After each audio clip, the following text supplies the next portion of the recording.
When people think of award shows honoring movies, the Oscars are usually what come to mind. However, while that show was voted on by industry professionals, there was a different ceremony where the results came from the public, mainly young adults who regularly tuned into MTV. Having had success with their Video Music Awards and noticing that studios bought a lot of ad time on the network to promote their new releases, MTV executives, including the head of original programming, Doug Herzog, decided to create a movie award show that would appeal to their target demographic and include a bunch of fun categories. Joel Gallen, who would later direct the spoof comedy Not Another Teen Movie, was appointed to figure out the tone of the ceremony, and the result became something with a certain youth-skewing edge to it. The first MTV Movie Awards were held in 1992, with winners receiving a fake movie reel. After that, the trophy became a golden popcorn bucket, which was better designed. Along with expected categories like Best Male and Female Performance and Best Song, the categories included ones for Best Villain, Best Comedic Performance, Best Action Sequence, and Best Kiss. There were also categories for both Most Desirable Male and Female for anyone who wanted to vote for whichever actor they found most attractive. MTV would decide the nominees, while the public would call a phone number and select who they wanted to win, with MTV tabulating the results, although this would later be changed to voting online.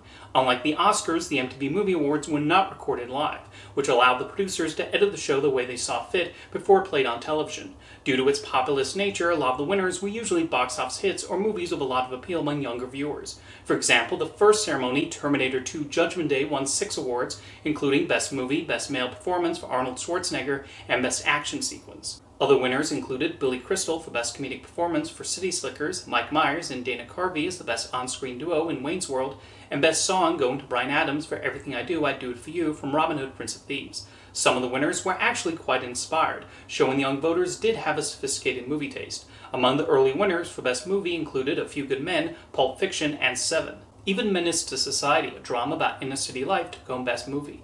The Best Male and Female Performance winners would naturally go to actors who were popular at the time, whether they were young up-and-comers like Brad Pitt, Sandra Bullock, and Claire Danes, or actors who had already established themselves as major stars and Oscar nominees like Denzel Washington, Tom Hanks, and Tom Cruise. Meanwhile, Best Comedic Performance was way to honor actors who made their mark in successful comedies. Robin Williams would win 2 years in a row for Aladdin and Mrs. Doubtfire, and showing the hold he had on young moviegoers in the 90s, Jim Carrey won that category 4 years in a row. Best Villain also provided an interesting selection of honorees, which ranged from sinister villains like Dennis Hopper's terrorist in Speed, to more comical ones, with Mike Myers winning twice for playing Dr. Evil in the Austin Powers movies. This was even another category Jim Carrey did well in, winning for his portrayals of the Cable Guy and the Grinch. The production side of filmmaking was also honored, with Best Action Sequence often going to massive set pieces, usually involving plenty of chases and explosions. Being MTV, there was naturally a category honoring music, which typically went to popular songs like I'll Always Love You from The Bodyguard and Will Smith's title song from Men in Black. Eventually, that became Best Musical Sequence, which had a particularly inspired winner with Terrence and Phillips' profane song from South Park, Bigger, Longer, and Uncut. Sure, the Academy nominated Blame Canada, but would they ever think to give Best Original Song to that tune? Probably not. They also gave out special awards like a Lifetime Achievement Award, which was given to actors like Jackie Chan and Clint Howard, as well as fictional characters like Godzilla and Chewbacca. A really neat special award for Best New Filmmaker honored rising directors who made a splash with one of their early movies, and a lot of the filmmakers who won this award did go on to have major careers. These included John Singleton for Boys in the Hood, Wes Anderson for Bottle Rocket, Doug Liman for Swingers, Sofia Coppola for The Virgin Suicides, and Christopher Nolan for Memento. For some reason, they discontinued this award after Nolan won, which is a shame. Then there were categories that were really short-lived. One was Best Sandwich in a Movie, which was given to a ham and cheese sandwich in the independent film Smoke, surprisingly beating out a submarine sandwich with tomatoes and provolone in Goldeneye. There was also a category for Best Virtual Performance given out at the 2003 MTV Movie Awards, which awarded computer-generated characters like Dobby, Yoda, Scooby-Doo, Kangaroo Jack, and the eventual winner, Gollum. For whatever reason, they did not present this category again until 2016, which was awarded to the actor playing the character, with Amy Poehler winning for Inside Out. Of course, this being on MTV, the ceremony had musical performances, usually from popular singers of the time, either to promote an album or a song in a movie. One of the most well-known was Will Smith riding in on a horse to perform the title song from Wild Wild West. One of the most remembered parts of the MTV Movie Awards involved the sketches, where actors, typically the hosts, would be digitally inserted into different movies. Ben Stiller and Tom Cruise appeared together in a sketch where Stiller played Cruise's stuntman in Mission Impossible 2, Lisa Kudrow spoke of the Jedi Council from The Phantom Menace, and Jack Black and Sarah Michelle Gellar found themselves in a meeting with the Fellowship of the Ring. The most popular sketch a lot of people seem to point to as a highlight is Seann William Scott and Justin Timberlake being inserted into scenes from The Matrix Reloaded. As for some of the best movie winners in the 2000s, all three entries in Lord of the Rings obviously won, as well as Napoleon Dynamite, which makes sense seeing as that was a film young people endlessly quoted at the time. And Best Comedic Performance continued to have some interesting winners. There were expected ones like Jack Black for School of Rock, Steve Carell for The 40-Year-Old Virgin, and Sacha Baron Cohen in Borat. Jim Carrey would also win this category again for Yes Man, but in a bit of a surprise, Dustin Hoffman won for Meet the Fockers over Will Ferrell in Anchorman, Antonio Banderas in Shrek 2, and Ben Stiller in Dodgeball. Then again, that was for a time one of the highest-grossing live-action comedies. At some point, though, the MTV Movie Awards began to be taken over by a popular franchise for teenage girls. That was Twilight, which went on to win Best Movie 4 years in a row as fans of the series threw their support behind Belle and Edward.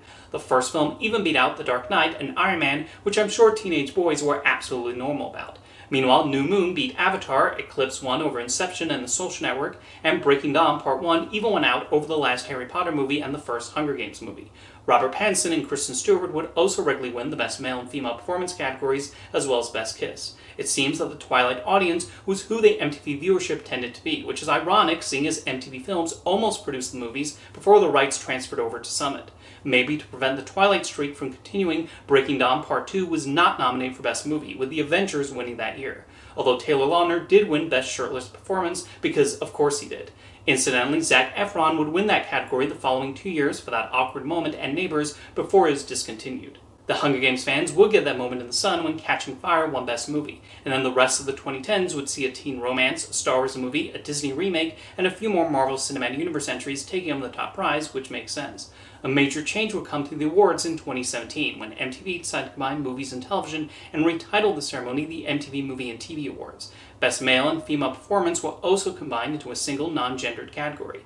And unlike something like the Golden Globes, where movies and television are separate, films and shows competed in the same categories. The awards would naturally skip 2020 due to the pandemic, with Vanessa Hudgens hosting a clip show instead. It would return in 2021 with the Netflix teen movie To All the Boys, Always and Forever winning Best Movie, and then Spider-Man No Way Home won the following year. Drew Barrymore was set to host the 2023 ceremony, but when the Writers Guild went on strike, she dropped out, and MTV showed a pared-down ceremony instead, although the sketches she filmed prior to the strike still aired. Scream 6 won Best Movie, by the way. Barrymore said she hoped to host the following year, but then MTV announced they would not have the Movie and TV Awards in 2024. I'm guessing if they did have that ceremony, then Barbie seems like the sort of movie that would win. The expectation was that they would tweak the show and come back in 2025, but then MTV revealed they would not move forward with a ceremony that year either. And as is plainly obvious, the 2026 awards are also not happening. So it's sad to say the K-pop Demon Hunters will not be winning a golden popcorn bucket. While I'm sure it has to do with financial reasons and other corporate decisions, I think part of this is that MTV is not a name that has the same resonance to the current generation of teenagers and young adults. If they want to watch music videos, they can look them up on YouTube. There's also an endless supply of clips online of celebrities being goofy if that's what they want to see. And then there's the MTV schedule, which seems to mostly consist of reruns of Ridiculousness and The Big Bang Theory. That channel's glory days are far, far behind it. There's also the issue of award shows not being as popular as they once were, with even the Oscars not getting the ratings they used to. Will the MTV Movie and TV Awards ever come back? Maybe they figure out a way to spruce it up and make it interesting to potential viewers again. But for now, we can look back at the past nominees and winners, and that does give us a glimpse of what were pop culture phenomenons during those years. See you next time.